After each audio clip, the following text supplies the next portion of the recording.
ทุกคนวันนี้หิวข้าวแห้งเนาะออกมาซื้อข้าวเปียกกินก่อนออกมาคนเดียวคือเก้าวันนี้นะสายเดียวตลอดไปอะไรก็ไปคนเดียวเนาะบ่มีหมู่ไปน้ำนานๆทีจะออกมากับหมู่ตอนนี้เขาก็สั่งข้าวเปียกแล้วทุกคนมันเขาสิเตรียมจ่ายราคา35,000 กีบทุกคน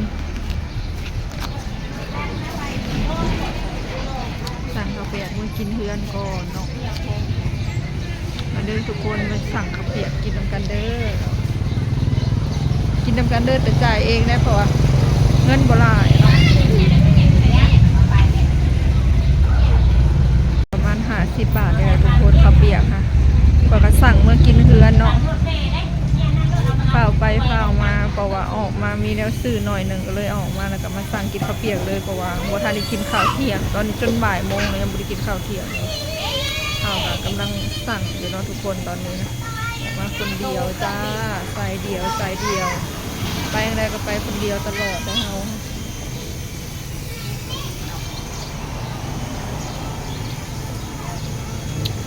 สั่งข้าวเปียกเดี๋ยวปรุงแล้วก็ใส่ทงมากินเฮือนเนาะทุกคนอันนี้เป็นเงินลาวเนาะ40,000 กีบหรือว่า40,000 กีบอะไรเท่ากับเงินไทย50-60 บาทเนาะทุกคนมื้อนี้อากาศหนาวเลยมื้อนะอากาศเย็นมื้อนี้นะลมก็แห้งพร้อมออกมาแต่บ้านก็ประมาณ6-7 กิโล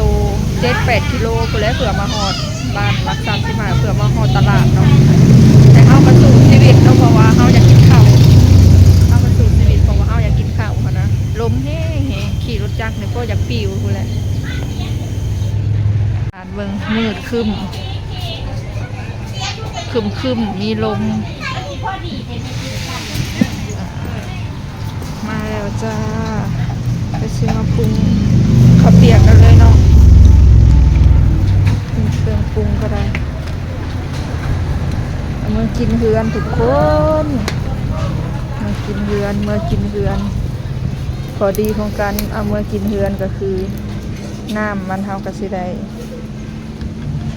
จานข้าวให้เด็กๆเอาจานข้าวให้มาขี้ฝุ่นลายอะไรเพราะว่ามันลมน้ำส้มนี่ใส่นิดหนึ่งบ่มักใส่ลายเนาะน้ำเมกกี้ปกติมันมีซอสเนาะซอสอีกแบบหนึ่งแต่ว่ามันบ่มีก็ใส่เมกกี้ไปเลยจ้า50 บาท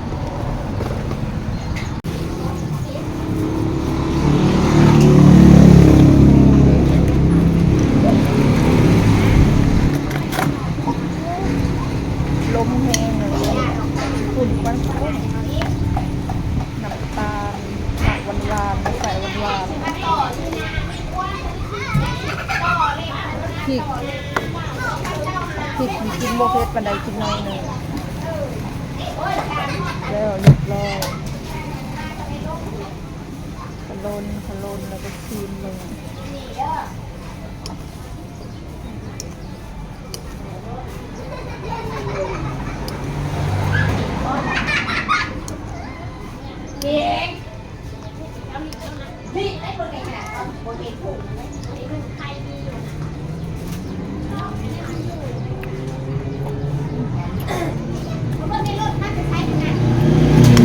แล้วเนาะเทใส่ถ้วยจ้ามากินอยู่เฮือน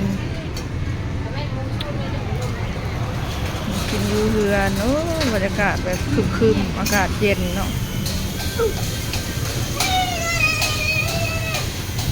สบายดีพ่อแม่พี่น้องตอนนี้ก็มาหอดเฮือนแล้วเนาะ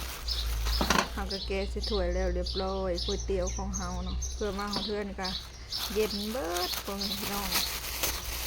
เพื่อมาหอดเฮือนก็จนเย็นเบิดเพอเฮาก็ได้ปรุงผักกับหมักพริกกะปิแล้วก็ผักสลัดผักเสริมนะทุกคนมาเด้อมากินนำกันเด้อบาดนี้หิวข้าวแห้งเลย2 โมงเลยบ่ทันได้กินยังเลยบ่รอภายในเด้อทุกคนมาเด้อ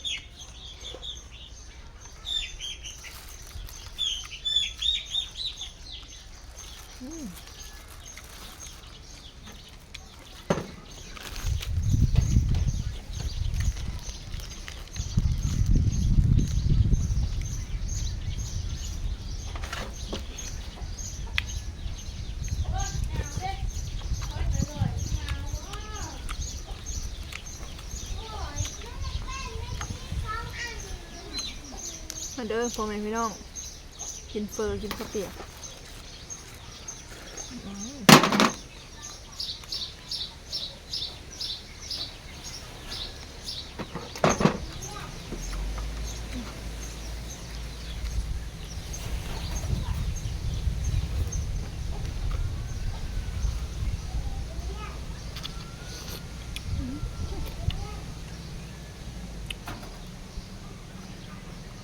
เผื่อมาเพื่อนเย็น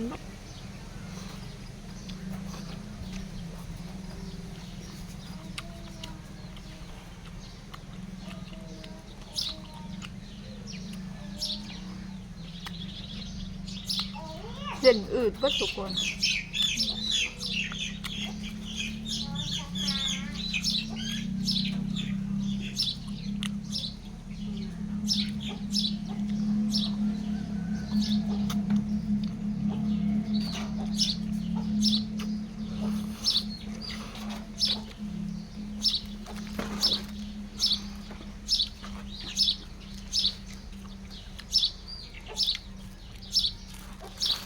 หนาว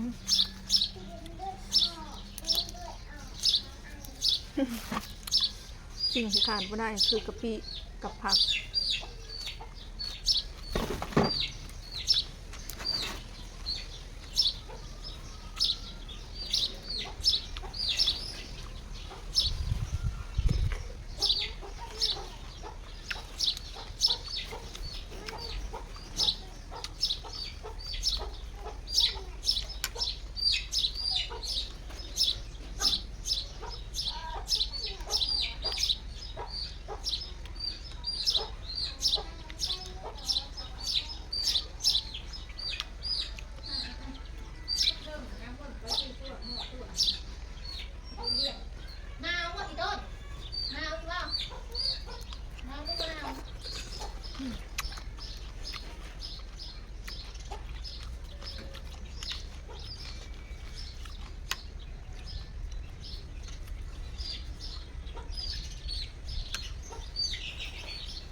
ไก่กะตีกันหนูโอ้ย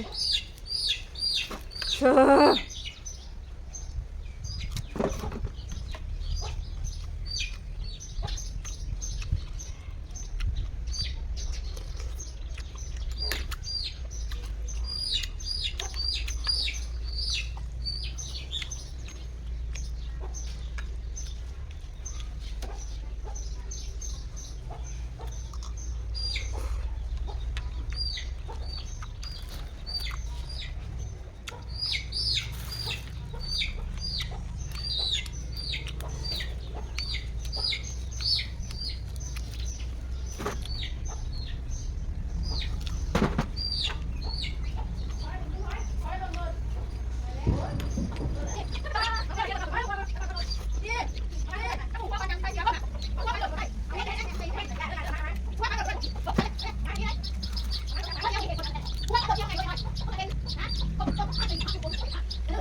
มาเด้อพ่อแม่พี่น้องเอ้ยเริ่มอิ่มแล้วตอนนี้ก็ได้เนาะไก่น้อยเตะกันเด้อนะเสียงยอกเลย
เอาละเนาะพ่อแม่พี่น้องสำหรับคลิปนี้ก็บ่มีหยังหลายเนาะหิวข้าวออกไปตลาดซื้อก๋วยเตี๋ยวมากินเนาะเป็นเส้นข้าวเปียกแต่ข้อยสิมักเอิ้นว่าข้าวเปียกเนาะไผที่เข้ามาเบิ่งก็ฝากเบิ่งโฆษณานำแหน่เด้อพ่อแม่พี่น้องคลิปหน้าพบพ้อกันใหม่สบายดีจ้า